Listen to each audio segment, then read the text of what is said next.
And we're live. Welcome to the Lakers Late Night Podcast. I'm Anthony Irwin. I am not joined tonight by Harrison Fagan. Harrison is exhausted after having done literally nothing. Harrison isn't really doing anything, so I'm not sure why he isn't here tonight. He'll enjoy hearing that one. I am instead joined tonight by Justin Russo, who works on Clips Nation.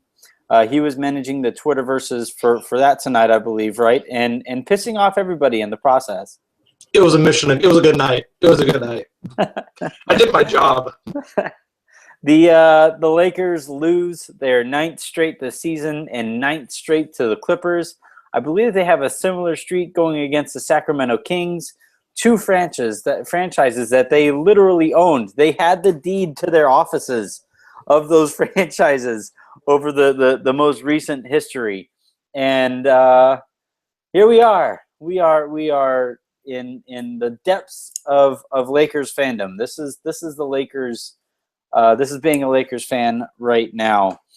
What was your takeaway watching the Lakers and watching? I thought Chris Paul was quietly masterful, but Lance Stevenson arguably won you guys the game.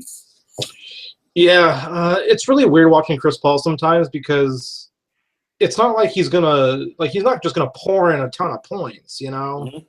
But it's like you watch him, and it's like the subtle things he does in the game to get guys where he wants them to set up things for later. It's like almost like he's a chess player going 2 moves ahead. Yeah. So It's very interesting to watch him control a game methodically. I guess that's kind of one of the interesting things about watching him be a point guard. Like, you know, we have the Currys and we have the Westbrooks. One's blunt force trauma, which is Westbrook, and the other one's just, you know, bombs away, you know. But then you get Paul, who's pretty much like a ninja, like a stealth assassin, who's just quietly carving you up, and it's like almost like the only way I've described it before like this. He's the Chinese torture of 1,000 cuts. He's not always the deepest, but it starts to take a toll after a while, and that's what he does.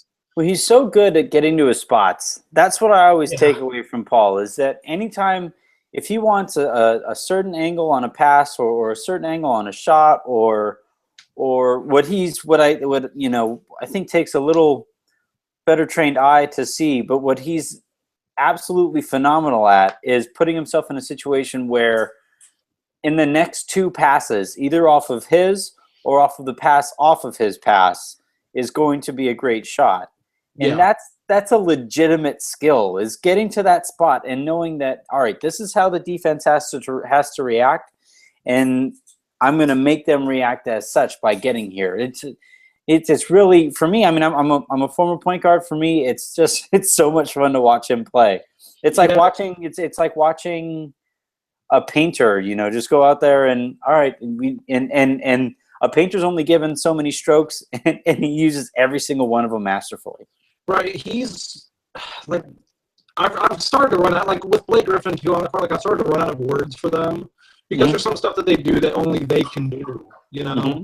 And at a certain point, you just started going, okay, like well, that's just Chris Paul. And like tonight, it was, and I feel like this way with him like 90% of the time. Like he gets the shot he wants. Mm-hmm. It's like he's settled. Like sometimes it looks like he's settling for a shot, but I feel like that's the shot he's comfortable with at that moment. Right. Right. And, you know, so it's like I can't like if he wants a contested 3, I feel like that's what he wants.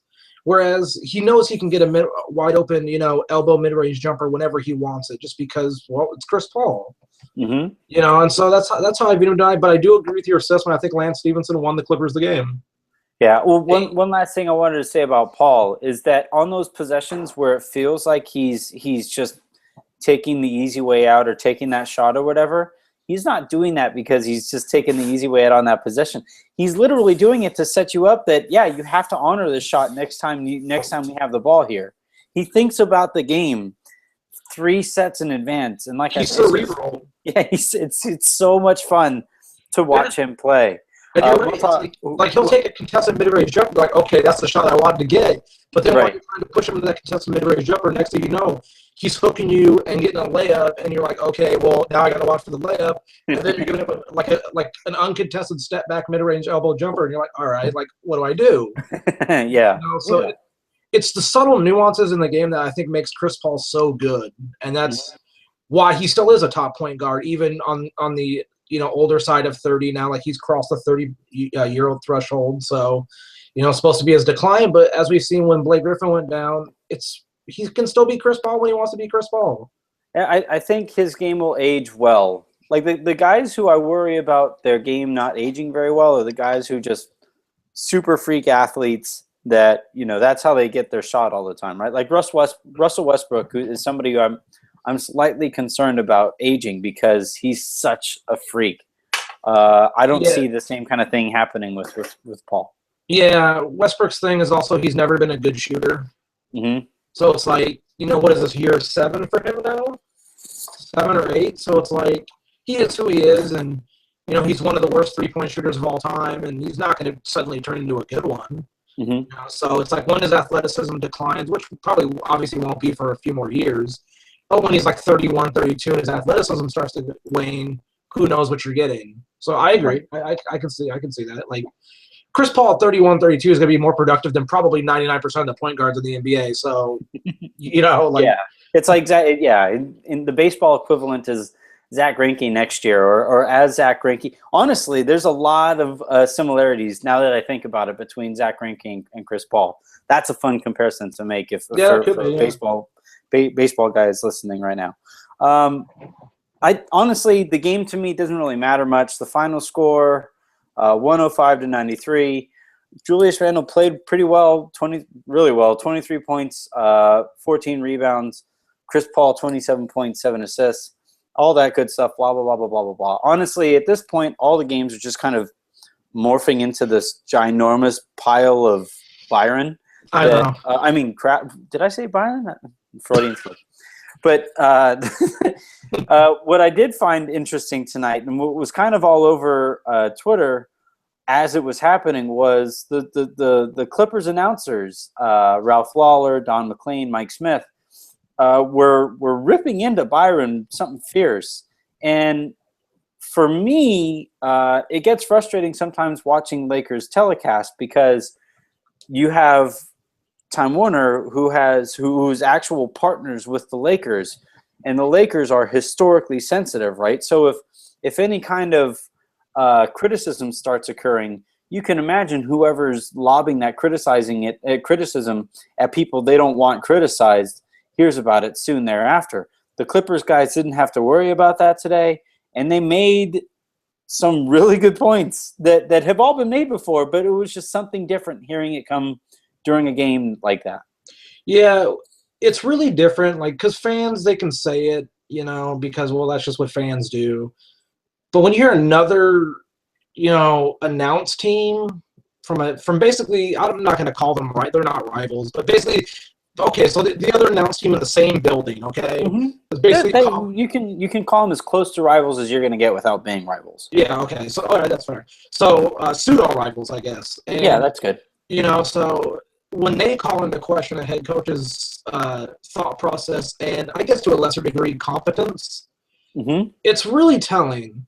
Like Don McLean came on in the third quarter, and he comes on the third quarter sometimes during the home game just because it's an extra pair of eyes, and he's usually in LA all the time for some college basketball game. So UCLA guy.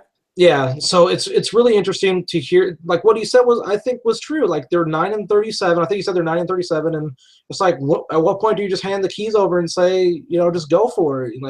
Like half the season's gone. You're not going to be winning many more games. Just let the guy go out there, get 33, 35 minutes a night, see what happens. And then I think the real coup de grace on the entire topic was Don McLean saying DAngelo Russell's probably the best passer he's ever seen. Mm-hmm. Well, I believe Don McLean was working out DAngelo Russell pre-draft. He was, and he did talk. He did. That was the first thing he mentioned. So I worked out with him pre-draft, and so like you can see, there's some, I guess, bias there, or at least love for DAngelo Russell. But at the same time, I don't think he's that far off. Like when we judge guys who were passers coming out in recent years, I mean, was there one really better than DAngelo Russell? And the passes he was making there at Ohio State, that he would make regularly, and he would make them look really easy. I haven't seen stuff like that. And it's because Thad Matta let him. Thad Matta just said, go out there, just do what you want to do, Well, it's just you watch. For me, I've always thought turnovers can be pretty misleading.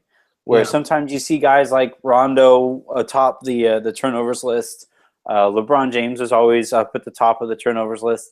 Chris Paul is never at the tip top of the list, I don't think, but he's definitely up there. They just have the ball that much, right? Yeah, like when you have the ball that much, here's a shocker: the more you have the ball, the more you're prone to turning it over because you have the ball. It's crazy. Math is nuts. It's logic. It's crazy how logic works, I guess. But the biggest thing for me is that not only when they have the ball like that, but sometimes in order to get guys open, you have to take chances with that pass. And I'm perfectly fine with a live ball turnover going to the basket versus a tentative turnover that's going, more laterally, that tend to wind up in a more aggressive move down the court on the part of the defense as they make that play. Or, throwing the ball out of bounds because you have to lead your player just that much more. Those turnovers are not in any way, shape, or form the same thing as like a post player turning the ball over, throwing the ball out of a double team. Like those are two different things. Right. And I think it gets overblown when people say like, yeah, DAngelo was lazy with his passes or he had way too many turnovers. Man, okay, so you know me. You know I watch Laker games because I love basketball, and I'm friends with a lot of you guys who are Laker fans. So we've done this ad nauseum, I've never been more enraged during a game than last game for the Lakers, which was TNT last night. Reggie. And yeah, and I know I've heard Reggie rip on him before. But there comes a certain point where, like, if you're saying DAngelo Russell's making lazy passes, just get the hell out of the booth and go find go somewhere else, man. Yeah. I get sometimes, there's a little simple lazy drop-off pass to a trailer or like a little bounce pass that gets deflected. That happens to everybody. Yeah. And that's the thing is that, you make that criticism occurs, and then DAngelo will say something about that after the game. But to a certain extent, it's probably he's probably parroting what Byron is saying so that he doesn't get in trouble with by saying the wrong thing in the media too. So you have all kinds of stuff going on that as it's happening, it gets really, really, really annoying when they keep on killing these kids for being kids. Let them be kids. Let them make mistakes. You learn from mistakes. I'll tell you firsthand, I was a complete and utter moron at 21, 20, 19 years old. I was a complete idiot. And, here I am. I trust me to get out of bed in the morning without doing something wrong. Come on. Here I am. I made those mistakes. You learn from the mistakes. And, it's turned out all right. There are the occasional complaints that my wife will be the first to point out. But for the most part, making those mistakes was pretty key in the learning process and in becoming an adult. Shocker. And that's exactly what you're hoping for from rookies playing in the NBA. It's Byron. It's like when people crack on DAngelo Russell for lazy passes or whatever. It's like, okay. This is what totally gets me with the Byron Scott thing too. Like Byron will rip him on lazy passes, but then won't rip another young guy like Jordan Clarkson on defense. Right. Or he won't rip on any veteran ever for anything that a veteran. And I'm not saying he should just rip on Jordan Clarkson, but it's like you can't just go at one guy and then not go at another, or go at Julius Randle but then not call out Larry Nance for losing Austin Rivers on a backdoor cut in his zone. Right. One job. You literally had one job. That was your job. And I've written about Byron Scott. It's like at a certain point, I get to with the Lakers' current infrastructure with him and stuff. I get tired of talking about it, and I know you guys feel the same because at a certain point, it's like the definition of insanity. You're just doing the same thing over and over, and you're just bashing your head in the wall. And it's like, what does it get me? Because you just have to wait out the whole season. But I get we're frustrated because it sucks. Yeah, and I've been there. Case in point, today's frustration that occurred on Twitter today came from a Byron quote, which usually is Harrison's job. But like I said, he's soft and he couldn't make it tonight. So I'll go ahead and do Harrison's job for him. Earlier today, via Mark Medina, at Mark G. Medina, at Mark G _ Medina. Sorry about that, Mark. Byron on DAngelo's self-criticism after Bulls loss. Quote, "It's always good when you can look at yourself first. Everybody should do that. I do." Unquote. Man, I was in my chair, the same chair I'm in right now, and when I read that quote, I started to tip, okay? I thought there was an earthquake. I don't know what. I thought like The Rock was going to come save me. I didn't know what was going to happen. It was, whoo. And the amount of snark that happened right after that was phenomenal. Not just from bloggers, because bloggers, that's kind of our job, is to be snarky. So obviously we should be pretty good at that. We're so mean all the time. Yeah, that's a fair point. But with even some of the beat reporters were just like, man, what Byron, what the. What someone should do? Like, we used to do the. Okay, so I wonder if this would work for Byron. We used to do this with my dad. Okay, my dad, when he was here, he had this problem where he would cuss all the time. It's a genetic trait. I've inherited it. I've tried to tone it back. So what my mother did was we recorded him without him knowing, and then played it back to him so that he could hear how he sounded. And he was like, "Oh man, I guess I do cuss all the time." So maybe what someone should do is record Byron Scott's quotes and then play it back to him so he understands what he just said. Well, the unfortunate thing is that I believe Byron enjoys the sound of his voice so much that he'd just sit there and coo. Yeah. Oh, what a genius that guy is. Oh man. All right, so we'll move on from Byron because like you said, eventually it just gets tiresome where you're saying the same exact thing over and over again, and Byron's saying the same exact things over and over and over again, and we keep on responding the same exact damn way over and over and over again. That and it's draining. Yeah, it's draining for everybody involved. I wouldn't want to listen to myself talk about this. So let's talk Lance Stevenson. Let's talk Lance Stevenson. Well, I wasn't going to talk Lance Stevenson. Really, all right. Lance Stevenson won the Clippers a game tonight, which is just a great sentence. It's so much fun to say that. It's really one of the top sentences someone has uttered in basketball this year. Lance Stevenson single-handedly won the Clippers a basketball game, not a baseball game, not a soccer game, not a game of checkers in the hallway after the game. As weird as it sounds, I would actually probably say Austin Rivers might have secondhand helped him win that game. It was like a duo. They were the dynamic duo. But so to start the year, there was a lot of talk about, Wesley Johnson should start at small forward and this or that, the other. Lakers fans were all yelling at Clippers fans, "No, you don't want that. Stay away from the Wesley." Who I honestly, well, I think the big thing with Wesley is that the less you rely on him, the better you feel about yourself after every single game. We're not, like the Clippers aren't saying, "Hey Wes, can you go out there and get us 15?" And if we had to do that, then I'd be like, "No, we can't do that." But I like what we asked him. He's seen his 3-point percentage drop a little bit, but he's getting good shots from three. So I'm not bemoaning the shots he's getting. It's like he's taking bad shots. It's like his defense has picked up. He's active lately, getting steals, it's almost like someone taught him, "Hey Wesley, you're 6'7" and long as hell. Do you want to use your arms?" It's like, "Oh yeah, I can do that." So it's like he's done that. When he first started the year, his defense wasn't good. But now it's like he's slowly starting to piece it together where I at least trust him to do things defensively. And I'm saying trust him like I'm the coach, okay? But no, I don't get nervous when he's out there. So I guess that's a positive. But it's so Wesley's been fine, but the small forward situation is a problem. And I've had this argument, I guess not argument, but really discussion with other Clipper fans that we can't start Luke in the playoffs. It's just not something that's going to work. Walton?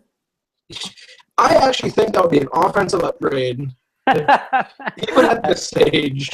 I was watching. Every time I watch basketball, period, the thing that always jumps out to me the most over everything else is tentativeness on offense. Right, where you catch the ball in a spot that you have to shoot it, and the first thing that crosses your mind is bleep. Yeah. I have to shoot this shot. Damn it, And every time I see Elram catch the ball, it's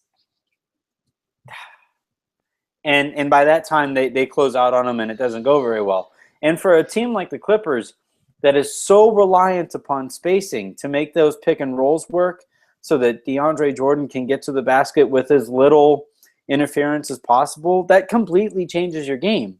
And you can't have a player like Luke Richard Mbamute when you're hoping to pull that, run that kind of offense. You guys are more than welcome to take Nick off your hands, especially after last night when he made a terrorist shot. That was so random.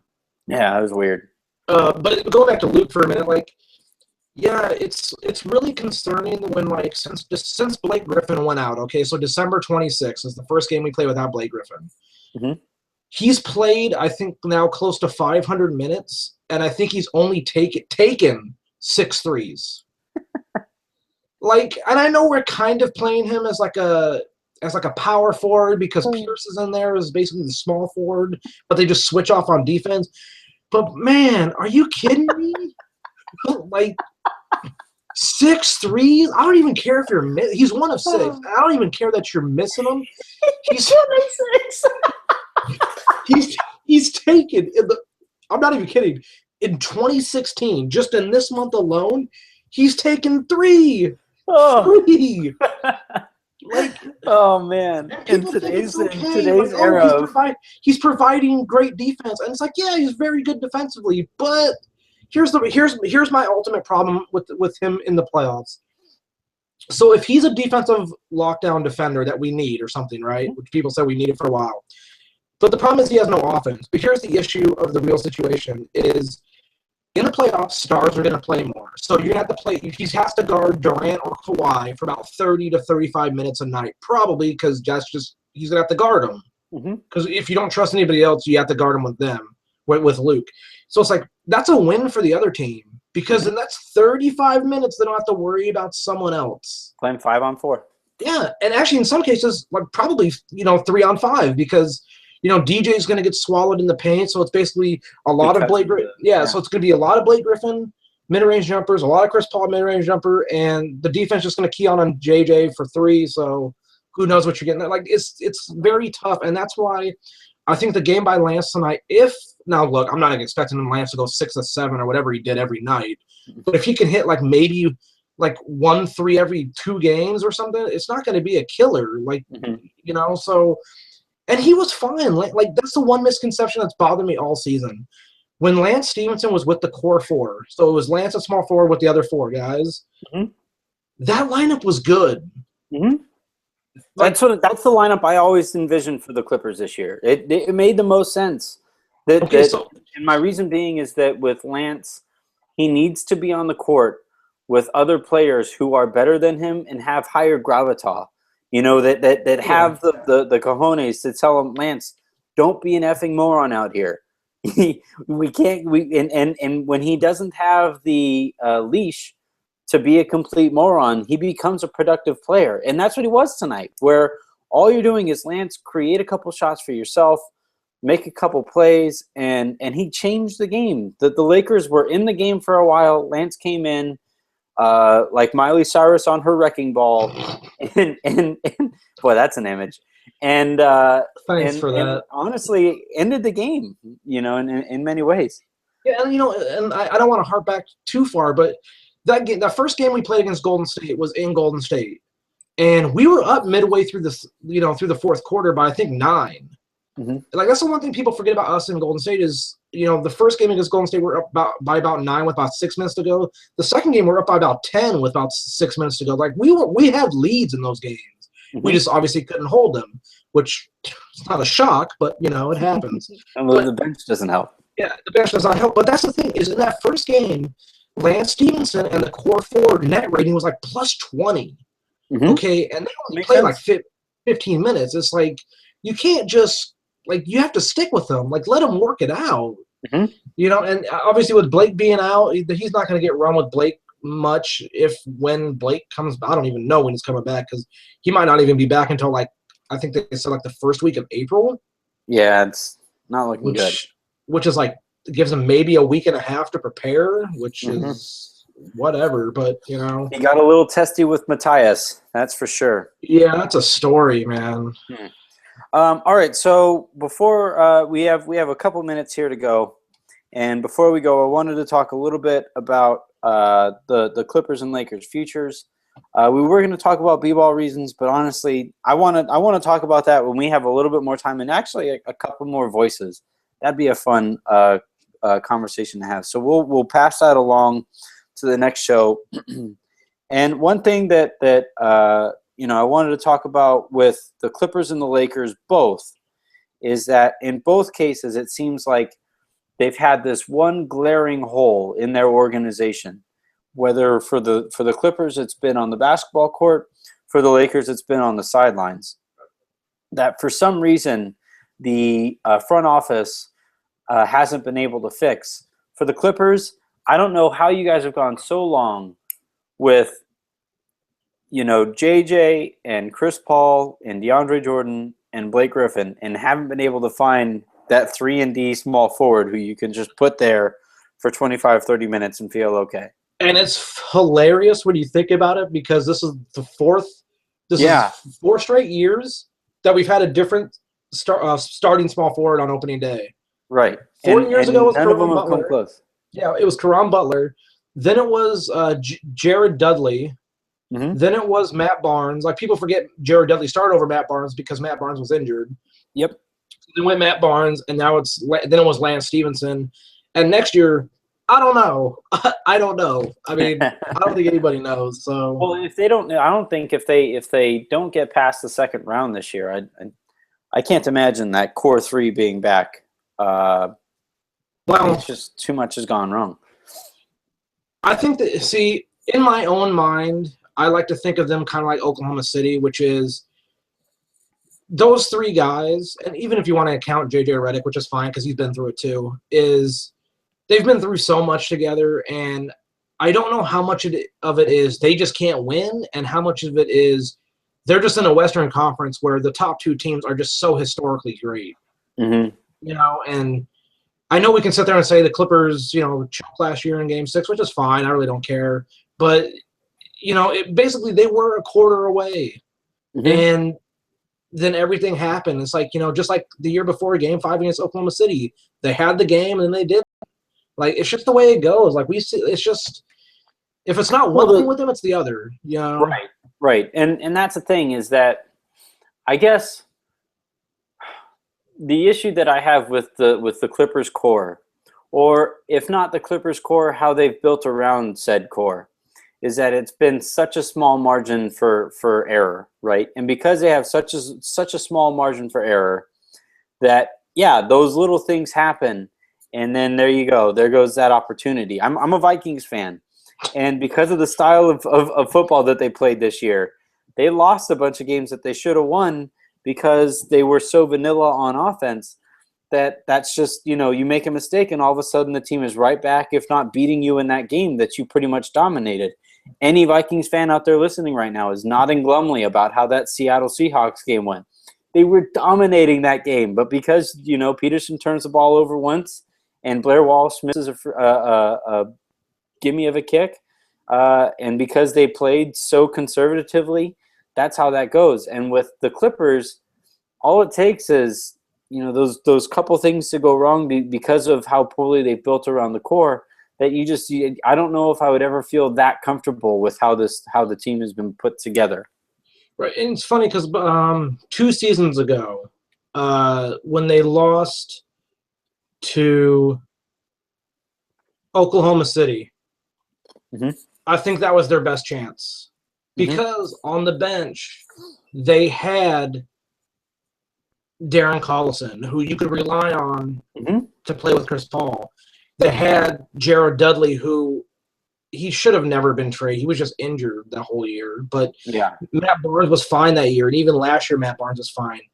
It's just, but you're right. They couldn't find enough bodies to fit, and I think that's the problem that Doc has been having, which is there's all these guys that we have to bring in, but where do you put them? And that's the problem he had this year was there was too many guys that he wanted to play, and he didn't know how to play them, so he had to start sends Josh Smith somewhere because he just never played him at power forward. I don't Mhm. know how you don't play Josh Smith at power forward when that's his position, but whatever. I'm not getting $10 million a year to make that decision.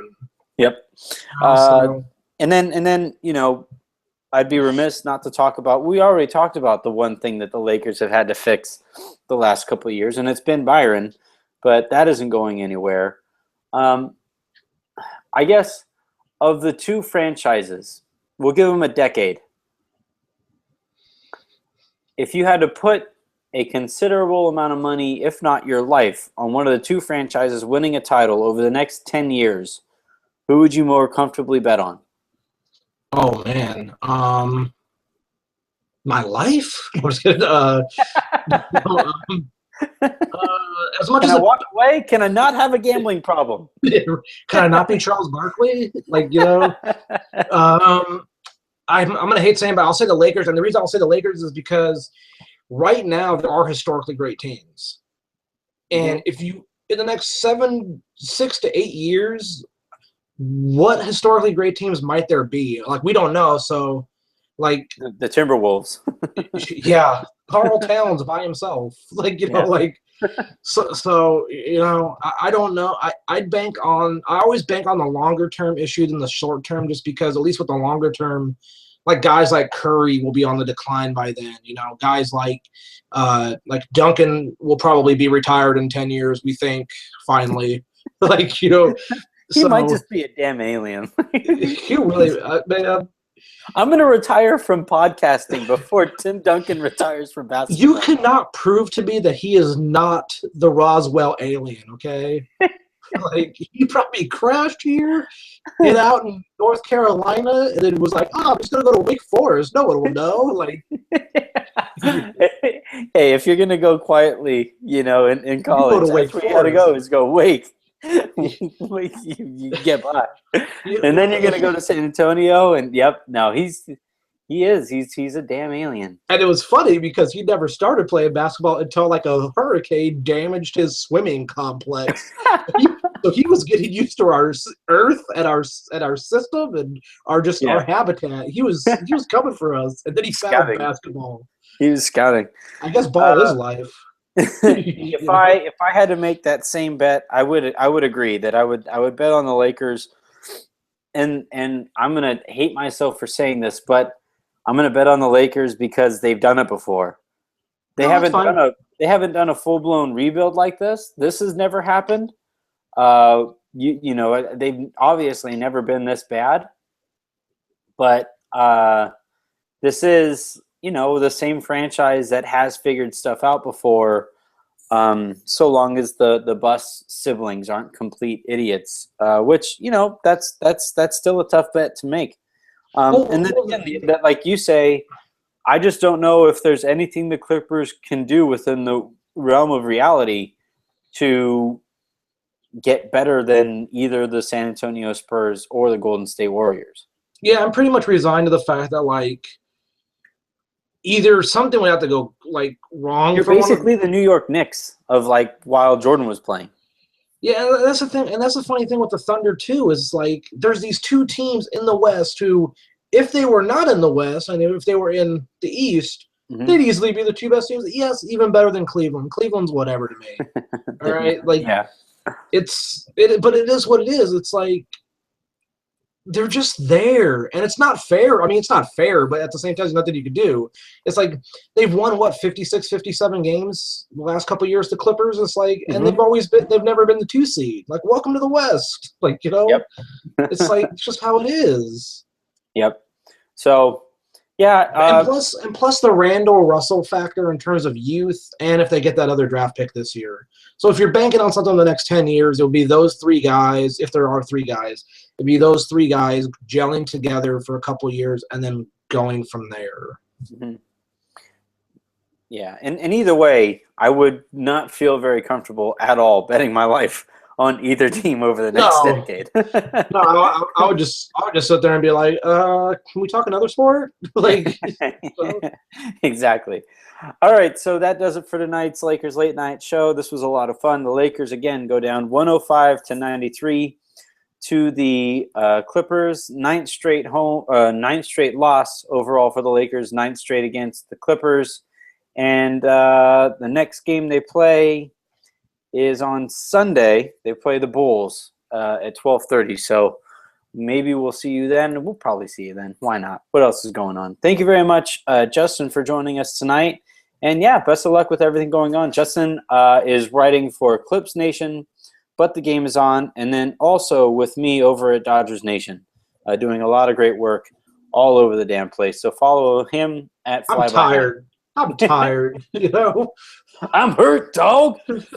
Maybe I should just man up. You know. All right, guys. We'll talk to everybody later.